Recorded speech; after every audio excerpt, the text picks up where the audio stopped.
Hey, welcome back to the 5-Minute Strategist.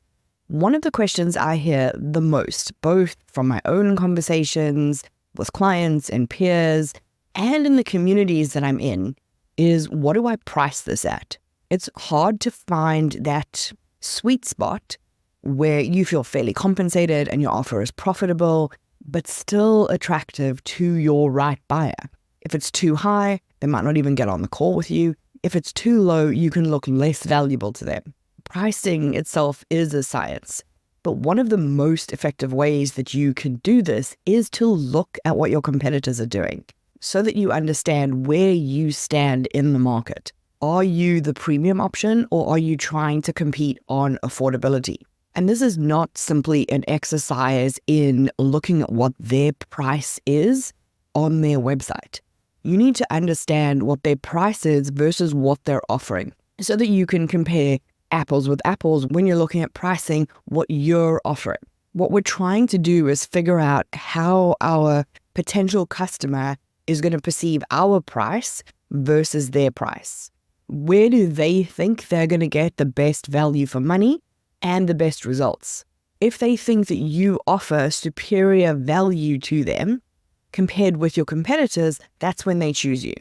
And superior value doesn't mean that you're necessarily the cheapest. You need to understand what you're offering at the price point versus your competitor. And you need to be able to communicate that. This is not about you chasing your competitors. It's about you using your competitors to give you insight into the market so that you can price in a space that A, is profitable to you, and B, is right for your clients. And in the small business space, the only way to do this is manually. You need to be looking at people's sales pages. You need to be reading their email list. You need to be watching them on social media. It doesn't mean that you're going to copy them, but to simply say, I don't want to watch what they're doing, that's kind of a newbie strategy of like, oh, I'm going to get distracted and worried if I'm watching them. When you're an established business, that is data for you to use. And so not using it for some reason is kind of like cutting off your nose to spite your face. So once you have all that data, you can figure out what you want to do with your pricing strategy. But once you've decided how to price, it all comes down to how you communicate it. So maybe you're thinking, okay, we offer pretty much the same thing. I charge less for it. Now, this doesn't automatically indicate that you need to increase your prices. I agree, you don't need to get caught in a race to the bottom. But in the small business space, there's this very warped correlation between value and price, because people just give you the advice, well, just increase your prices so that they can then claim that they made you X amount more money. You have to actually warrant the price increase. So if you believe that you are effectively priced and you offer the same value and you're more affordable, maybe you've got better systems and so you can be more profitable at that level. If you offer the same value and you're more affordable, your job is to figure out how to communicate that it is the same level of value. If you're at the same price level as your competitors, maybe you want to add more value so that you become the clear winner in, hey, I can pay the same amount of money, but I get this extra bit over here. This is the clear investment. Again, you have to know how to communicate that. If you're more pricey, that doesn't mean that you need to put your prices down either.